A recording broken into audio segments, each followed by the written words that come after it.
Meus amigos, se é certo que o Elon Musk e também os jornalistas para quem o Elon Musk deu aí as supostas provas do escândalo do judiciário eleitoral brasileiro, pressionando a plataforma Twitter para fazer coisas não autorizadas pela lei, segundo Elon Musk, para interferir no resultado do pleito e para bisbilhotar dados muito sensíveis de cidadãos, dados pessoais. Isso é um escândalo, né?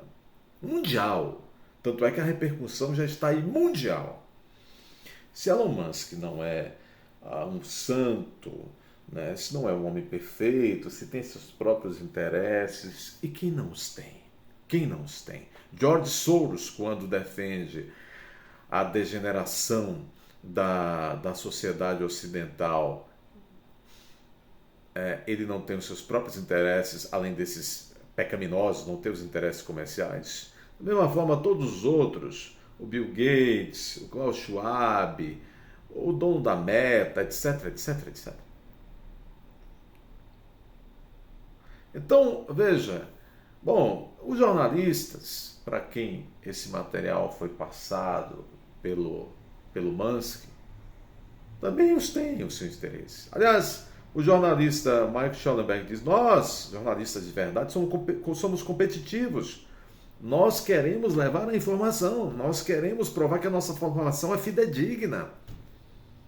Nós queremos fazer a diferença com a nossa informação. Todos têm seus interesses.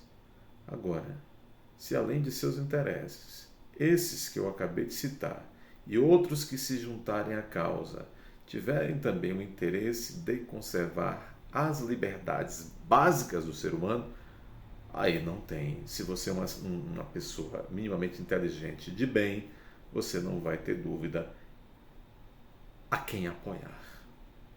Obviamente apoiará aqueles que estão lutando pela liberdade ou pelas liberdades. Como disse o poeta Javier Milei, da Argentina, Viva Libertad, cara. Bom, então estes homens que sem dúvida têm seus próprios interesses, mas que estão lutando neste momento pelas liberdades e colocando mega holofotes para o Brasil, dizendo que as liberdades do Brasil estão ameaçadas.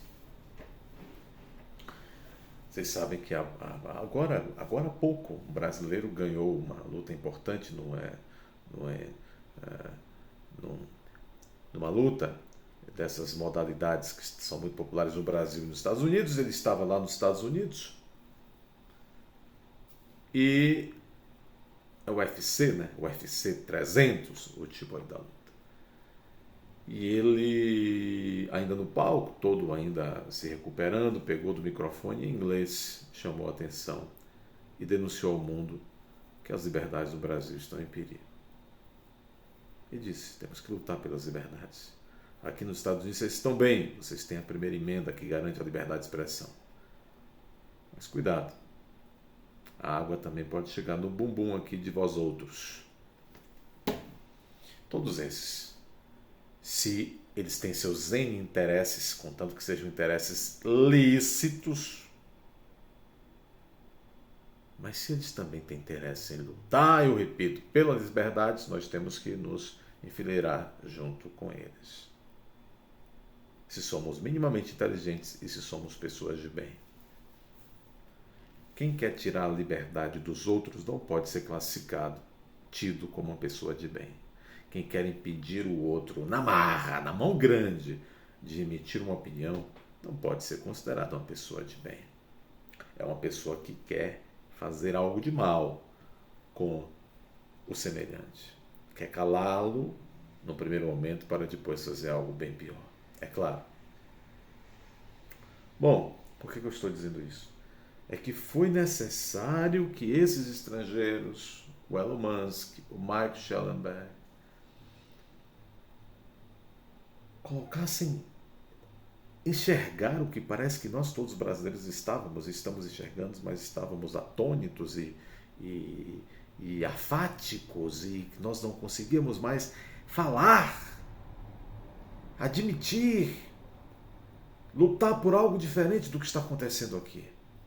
Por que eu estou dizendo isso? Porque coisas tão obviamente estranhas estão acontecendo no Brasil, mas nós todos, indivíduos, instituições, todos normalizamos esse troço.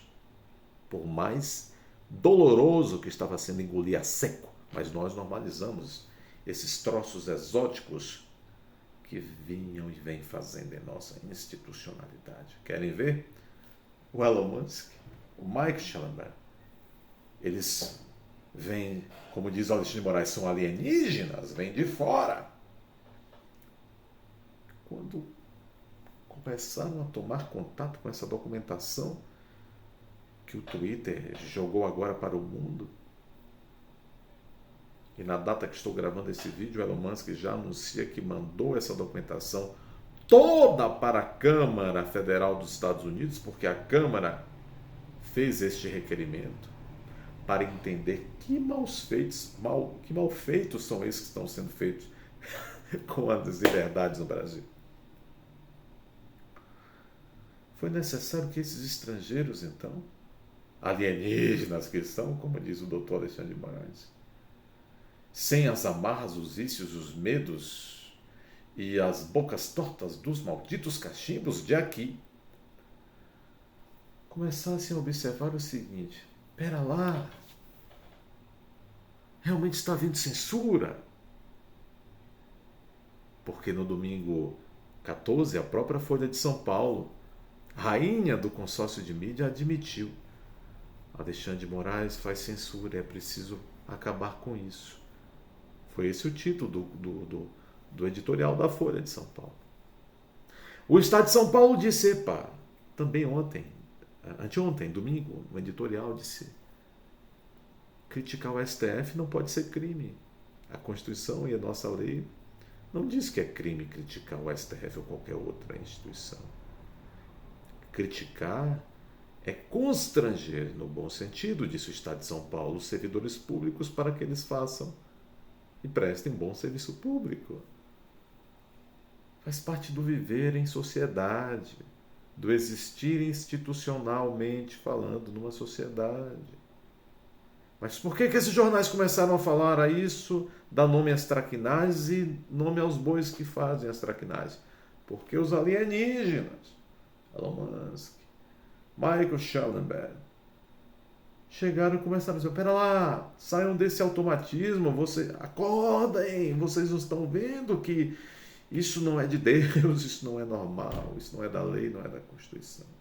Pois bem, nesse contexto todo, e eu, diga-se de passagem, tenho que fazer uma autojustiça, eu já venho dizendo há muito tempo. Quando Lula indicou o Cristiano Zanin, eu disse: meu Deus, isso não é possível. Não é possível que nós, enquanto sociedade, vamos aceitar isso.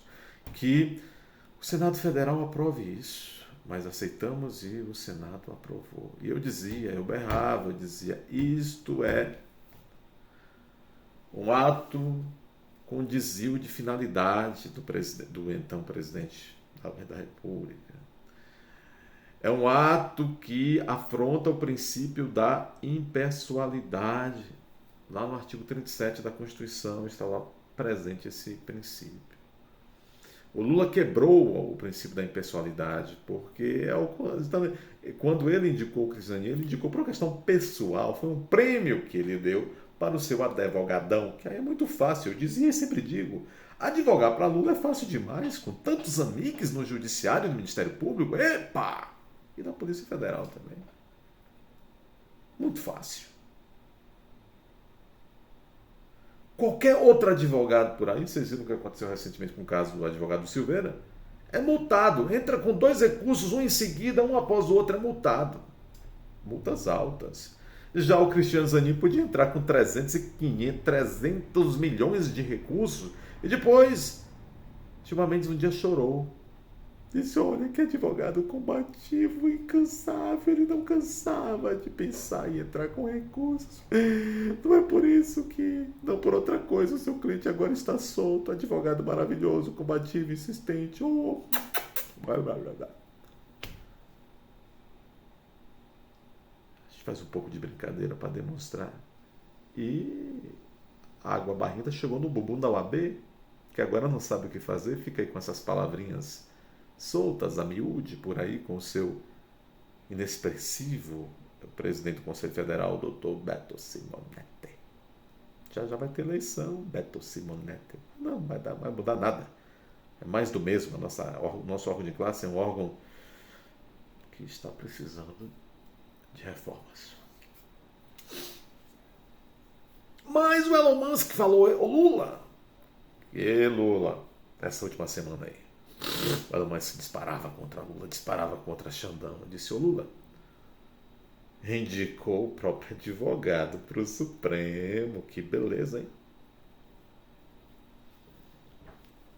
Indicou o próprio advogado para o Supremo. Foi um prêmio? Parece que sim, Elon. Porque o Lula, quando questionado, dizia: essa indicação é minha, e só eu tenho que ver com isto. Foi um prêmio, então, que ele deu para ser o advogado. E eu repito, como foi fácil advogar para o Lula? Todas as portas estavam abertas nos tribunais. Todas as portas. Se você botasse então Juquinha, que acabou de pegar a OAB com essas portas abertas, poxa vida. Juquinha tendo aí liberado todas as portas para entrar com quantos recursos quisessem, o que é um negócio muito escroto que estão fazendo hoje na nossa vida institucional, que é limitar o número de recursos que um advogado pode entrar. Isso está escrito onde, cara? Isso está na Constituição? Está em alguma lei federal? Não. Invencionice, maldosa e pesada, prejudicando a cidadania no final das contas. Não é advogado, não. Mas o Cristiano Zanin não teve esse problema. E depois o Lula disse: vocês acham que Lula é fiel, é leal? Vocês acham que isso, na verdade, Lula fez para agradar o Cristiano Zanin? Nada. Ele fez para dar uma banana na sociedade, falar: eu estou me vingando de todos vocês, vou jogar na cara de vocês, enxergar na fuça de vocês, que eu faço o que quero. E eu estou colocando aqui o meu advogado criminalista para dizer como eu sou limpo e vestal. Sou a pessoa mais honesta do mundo. Tanto é que venci a batalha. Quer dizer, não venci não. Anularam por causa da questão aí do CEP e tal. Mas agora eu estou tão bom e limpo que indico até para o Supremo, Crime de la Crime, o meu advogado criminalista. Depois o Lula e o Elon Musk, nós nos acostumamos com isso. Aí o Elon Musk disse: pera lá, você indicou seu advogado criminalista que te defendeu, você que foi condenado em primeira, segunda e terceira instância. E que não foi inocentado, digo eu. Não foi absolvido, digo eu. O processo foi carcomido pela prescrição. Mas ainda há outra indicação até agora, porque o Lula também espera ter mais indicações para o STF. Ele está indicando, vocês não sabem, mas ele está indicando, inclusive com auxílio e interferência da Janja, vários juízes federais, vários desembargadores federais e tal, e gente também para o STJ. Mas o Elon Musk também disse: mas peraí, indicou um ministro supercomunista, declaradamente e comemoradamente comunista.